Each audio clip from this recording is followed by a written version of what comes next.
ఈరోజు హైడ్రా అధికారులు బోరాబండ సున్నం చెరువు పక్కనే ఉన్న బిల్డింగ్స్ ఇల్లులు డిమాలిష్ చేస్తున్నారు. నేను హైడ్రా కమిషనర్ గారికి అదేవిధంగా తెలంగాణ ముఖ్యమంత్రి గారికి ఇంతకు ముందు కూడా చెప్పినా, ఇవాళ కూడా చెప్తున్నా, ఈ ఫాతిమా ఓవైసీ కాలేజ్ ని మీరు ఎప్పుడు డిమాలిష్ చేస్తారు? వాళ్ళకి నోటీస్ కూడా పంపించేసినారు. మళ్ళా ఇంకా లేట్ ఎందుకు అవుతుంది? ఇవాళ జనాలు అంటున్నారు ఈ హైడ్రా కాదు, ఇది హైడ్రామా నడుస్తుంది.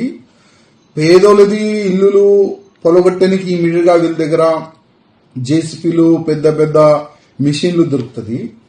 మళ్ళీ ఈ ఫాతిమా కాలేజ్ ని పలగొట్టడానికి ఎందుకు ఇంత లేట్ అవుతుంది? ఏదో కాంప్రమైజ్ అయిపోయిందా ముఖ్యమంత్రికి ఎంఐఎంఓలకి? లేక అక్బరుద్దీన్ ఓవైసీ వార్నింగ్ ఇస్తే ముఖ్యమంత్రి గారు భయపడ్డారా అని జనాల్లో ఈ విధంగా ఒక చర్చ జరుగుతుంది. నేను రేవంత్ రెడ్డి ముఖ్యమంత్రి గారికి ఒక్క మాట చెప్తున్నా, మీరు ఇంత పెద్ద ఎత్తున హైడ్రా ఒక కమిటీని మీరు యాక్టివ్ చేసినారు, దానికి ప్రత్యేకంగా ఒక కమిషనర్ అపాయింట్ చేసినారు, ఎక్కడెక్కడ చెరువులు కబ్జా అయింది దానికి మళ్ళీ ఒక్కసారి క్లీన్ చేయాలి, చెరువుల్ని కాపాడాలని మీరు డిసిషన్ తీసుకున్నారు. కానీ ఎప్పటి వరకు మీరు ఓవైసీ కాలేజ్ ని డిమాలిష్ చేయరు అప్పటి వరకు మీరు ఫెయిల్ అనుకోండి. అప్పటి వరకు మీరు ఫెయిల్.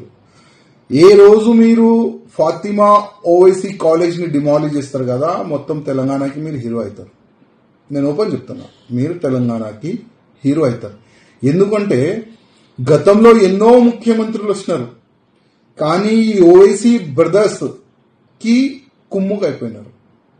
ఈ ఓవైసీ బ్రదర్స్ కి భయపడి పనిచేసినారు.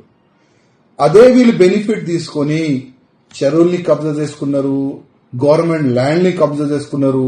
చాలా వరకు వీళ్ళు ఎమ్మెల్యేస్ గానీ వీళ్ళు కార్పొరేటర్స్ గానీ ఒక టీం తయారు చేసి, ఒక మా భాషలో ల్యాండ్ జిహాద్